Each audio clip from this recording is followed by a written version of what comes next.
I hate Big Time. I hate Big Time. They're awesome. This is not clickbait. This is genuine. I don't hate them. But I dislike them at the moment because of what they've done. But it's amazing. Let me explain. Up until recently, there was a little trick that you could play, and I didn't really talk about this because I wanted to make the most of it. Now, I'm going to preface something at the end of this with a fable, but I'm not going to share that at the moment. Only to say, you never bite the hand that feeds you. And I'll explain more about that with a golden goose analogy at the end of this video. But to start with, there was an opportunity to make some, if you had a good investment, there was an opportunity to make some good money with Big Time. And this was a temporary thing that was short-lived. Let me explain more. At the moment, as you can see on my screen, I'm inside my Time Warden. And if I click Finish Craft, you can see I've been crafting Big Time tokens. So for those of you that are unaware how this works, as you can see, I just got 30 Big Time tokens for that craft. Okay, so let's show you how that works. In your space, every 48 hours, it has the opportunity to drop a cracked hourglass. Cracked hourglasses look just like this. Now you can take that cracked hourglass and you can place it inside your dismantle. And you will get Big Time for this. Now you have to burn the cracked hourglass, and it does take 26 time crystals and 3 hours of your time. And what I got before was 30. Now I'm getting 15. They have halved the rewards from the cracked hourglasses.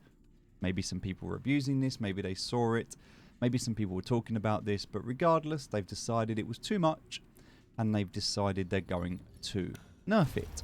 So why am I concerned about this? Well, if you look at the speed up cost as well, it's 155 crystals to speed this up. So let's just have a look at the data to understand exactly what this means. All right, so here we can see a spreadsheet, and if I look here on the top 4 rows that I've highlighted, you'll see that we have the date.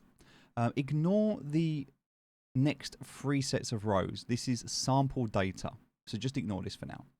But we can see here we have the rarity, the quantity that we have been able to get from our space. Now the first 2 boxes here are based on 100 spaces, and the bottom 2 boxes are based on 300 spaces. Okay, so this is just to give you an idea of 100 and 300 so you can see the difference. How many hours it will take to break these down, how many days that equates to, how much Big Time you will get from that breakdown. And you'll see that before for a common you got 23, now you get 12. Before for an uncommon you got 26, now you get 13. You got 30 for a rare and now you get 15, and you got 34 for an epic and now you get 17. Well, let's have a look, because on 100 spaces before I was able to acquire 4,850 Big Time, which felt like a really nice way of the team looking after the space owners.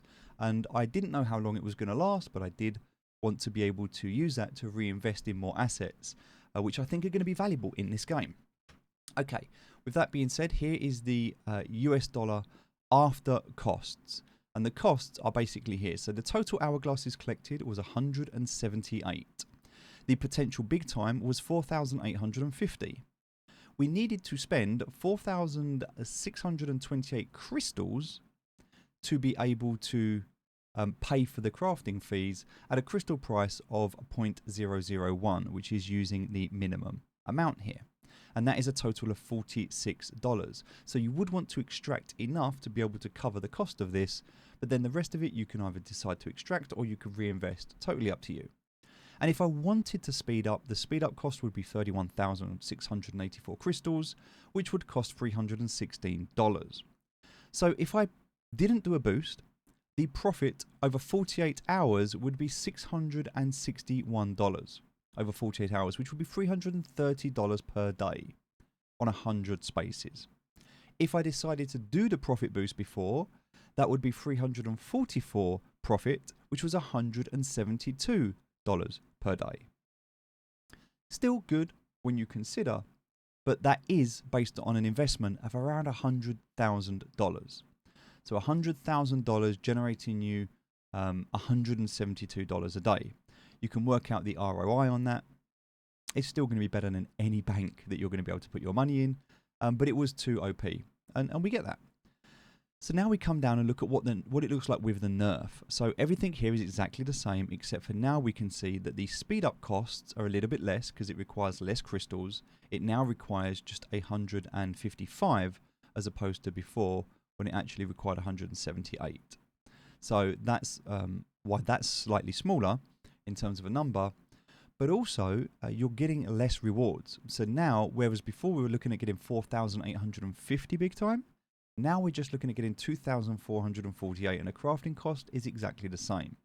So that means that now our profit without boosting is $308 a day, so halved, with our profit share of $150 per day.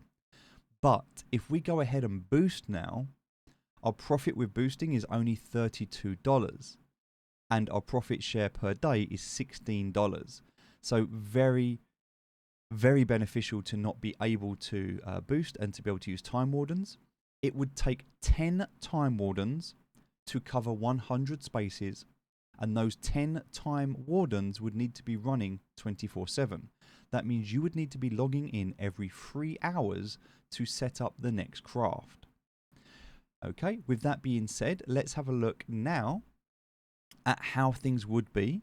This is based on the old numbers, but with 300. So this is based on 300 spaces, which we currently are deploying on our game account. So with that being said, we're looking here. Everything else is the same, the old numbers, but we're looking to gather 534 hourglasses, which is a total of 14,550 big time. That's $2,100 in big time rewards. It would be $138 in crafting costs, and if we wanted to, it would be $950 in speed up costs. That means that the profit without boosting would be $1,995 per day, or $997 per day, which actually, if we work this out, is $1,000 per day without boosting, but that would require 30 Time Wardens. If we decided to boost, we would have got $1,000 as a reward, which would have been $500 per day. So you're looking at a $300,000 investment to get $500 back per day. Now, again, these numbers aren't valid anymore because we have this new system, which is here. And this is basing things on the fact that now we're going to get only 7,344 potential big time. Not much more than when we had 100 spaces, but now we have 300 spaces. But we are able to generate potentially 1,000 big time.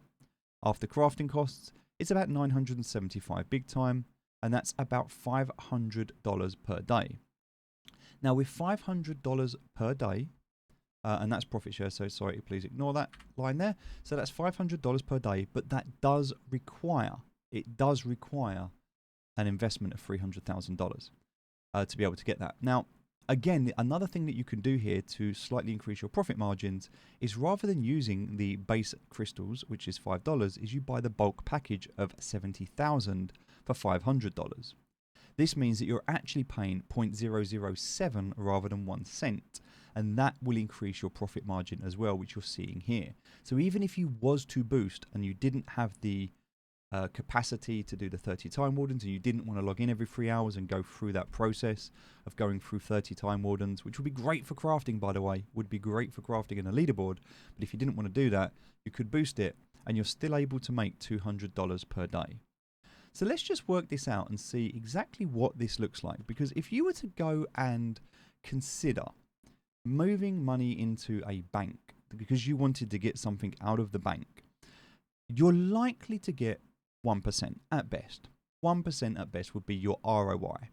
Now let's have a look. If you were to take that money from the bank, invest it in game assets, what sort of ROI could you potentially be looking at here if you were to do this? So if I invested 300,000 and got 192 per day,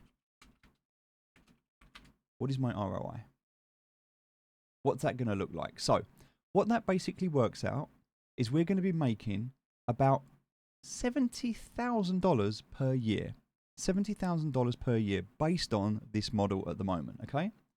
So that means that based on the amount of money we spent and how much we're making back And this is not based on 1 year because it's going to take several years to break even, but we're looking at making about $70,000 a year. That being said, it's going to cost us about $300,000. Okay, so it looks like it's about 5 years to ROI or to break even. 5 years to break even. After that point, well, then it's just pure profit, and you're looking at somewhere in the region of about 76%. Is it going to last that long? Probably not. Is it a good investment? Probably not. Is it something that if you've got the assets you can do right now? Yeah, absolutely. If you've got cracked hourglasses, it is still worthwhile to do this, but it does take, you do need to take into consideration taking the bigger bulk of the time crystals to be able to do this. But having this calculation and working this out shows that they've really adjusted. So why do I hate Big Time? Well, I don't hate them. I love them. And I love them for doing this because this is a game of cat and mouse. This is a game of cat and mouse where you are going to be looking for opportunities to be able to generate income and earn money, and you want to be able to earn the maximum return with the minimum investment. Okay, people don't mind putting in the work, and the game are always going to be looking to balance that economy. This is just one example how they've balanced that economy, and they've done it very, very quickly. What does that mean? Well, it means that the economic analysts and the game devs are working together very closely, and they're paying attention to the data because they're seeing these opportunities. And they're not just nerfing where they need to nerf, they're also buffing where they need to buff. We've seen this in the drop rates in dungeons. We've seen the dopamine release with all of the loot that is now being acquired. Even though that loot has been reduced, it now feels like you're getting more. So they're really tweaking with the mechanics of this game to make it feel really good, and it works. It absolutely works, and I can attest to this.